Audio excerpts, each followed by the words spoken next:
नमस्कार. आपण पाहत आहात Chetan Samrat news network. Akluj police ठाणे कार्यक्षेत्रातील अकलूज नीरा नदीपात्रात शनी घाटाजवळ दिनांक 22/10/2025 रोजी मेघराज युवराज हिलाल वय वर्ष 21 राहणार काजी गल्ली या तरुणाचा मृतदेह नदीपात्रामध्ये पोलिसांना आढळून आला होता. यावरून अकलूज पोलीस ठाण्यात अपमृत नोंद करण्यात आली होती. सदर घटनेचा तपास करत असताना सदरची घटना ही अपघात नसून घातपात असल्याचे निष्पन्न करण्यास अकलूज पोलिसांना यश आलेले असून या घटनेत आरोपी असलेले तिन्ही आरोपींना अकलूज पोलिसांनी अटक केली असून पुढील तपास अकलूज पोलीस स्टेशन करत आहे.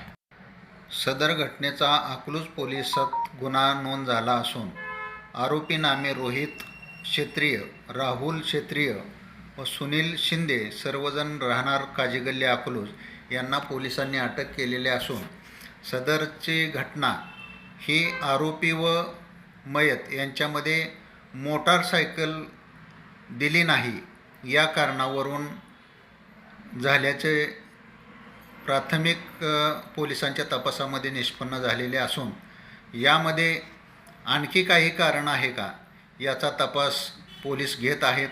आज आरोपींना माळशिरस येथील न्यायालयात हजर करून पुढील तपासाकरता पोलीस कस्टडीची मागणी करणार असल्याची माहिती पोलीस निरीक्षक नीरज ओबाळे साहेब यांनी दिली. नमस्कार. दिनांक 22/10/2025 रोजी शनीघाट अकलूज या ठिकाणी युवक जो आहे मेघराज हिलाल याची बॉडी सापडली होती, पाण्यामध्ये बुडलेली. सदर बॉडी सापडल्यानंतर अकस्मात मयत रजिस्टर नंबर 80/2025 प्रमाणे अकस्मात मयत दाखल करण्यात आला होता आणि या मयतेचा तपास जो आहे तो अकलूज पोलीस ठाण्याकडील नेमणुकीस असलेले पोलीस हवालदार बकाल हे करीत होते. सदर अकस्मात मयतामध्ये माननीय पोलीस अधीक्षक श्री अतुल कुलकर्णी सोलापूर ग्रामीण, अप्पर पोलीस आयुक्त अधीक्षक प्रीतम यावलकर सर आणि अकलूज उपविभागाचे पोलीस उपविभागीय अधिकारी संतोष वाळके सर यांनी काही सूचना दिल्या होत्या.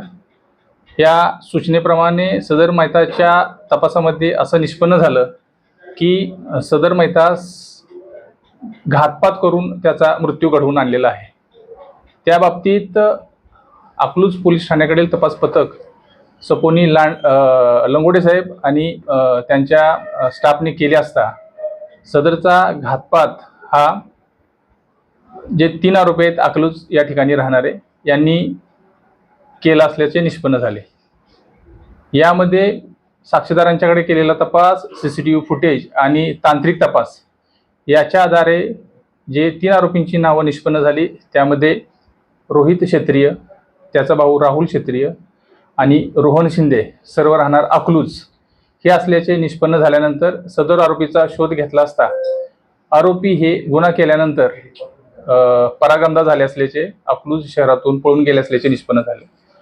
आरोपींच्या तांत्रिक तपासामध्ये आरोपी धाराशिव, वाशी या ठिकाणी असल्याचे निष्पन्न झाल्यानंतर सपोनी लंगोटे आणि त्यांच्या टीमने आरोपींना धाराशिव या ठिकाणावरून ताब्यात घेतलेला आहे. जो तिसरा आरोपी आहे शिंदे यास अकलूज या ठिकाणावरून ताब्यात घेतलेला आहे. आरोपींच्याकडे चौकशी करता आरोपींनी खुनासारखा गंभीर गुन्हा केले असल्याची कबुली दिलेली आहे, म्हणून त्यांना या गुन्ह्यात अटक करण्यात आली असून सदर गुन्हा हा मयताची चौकशी करणारे पोलीस हवालदार बकाल यांच्या फिर्यादीवरून 302चा गुन्हा दाखल करून जे निष्पन्न आरोपी आहेत यांना अटक करण्यात आली असून आज रोजी पोलीस कस्टडी रिमांडसाठी आणि त्यांच्याकडे अधिक चौकशीसाठी माननीय न्यायालयात त्यांना सादर करणार आहोत. धन्यवाद. कोणाचा उद्देश आहे, प्राथमिक जे आम्ही चौकशी केलेली आहे, तपास केलेला आहे, त्यामध्ये आरोपींनी कबुली दिली आहे की जो मयत आहे, मयत याने आरोपी यांच्याकडे अकलूज शहरामध्ये जाण्यासाठी त्याच्याकडे असणाऱ्या 2 व्हीलरची मागणी केली होती आणि त्या कारणावरून आरोपी आणि मयत यांच्यामध्ये वादावादी झाली होती आणि या वादावादीतूनच आरोपींनी परत जो मयत आहे याला शनीघाट या ठिकाणी नीरा नदीच्या पात्रात नेलं आणि त्याला बुडवून मारलेलं आहे. सगळे आरोपी सापडले. आत्तापर्यंत जे आरोपींचा जो सक्रिय रोल आहे हे सर्व आरोपी सापडलेले आहेत. पण यामध्ये आरोपी हा परागंदा कालावधीमध्ये फरार असताना त्यांना कुणी सहकार्य केलं आहे याबाबतीत तपास करणं आवश्यक असल्यामुळे आम्ही माननीय न्यायालयातून पोलीस कस्टडी रिमांड घेत आहोत.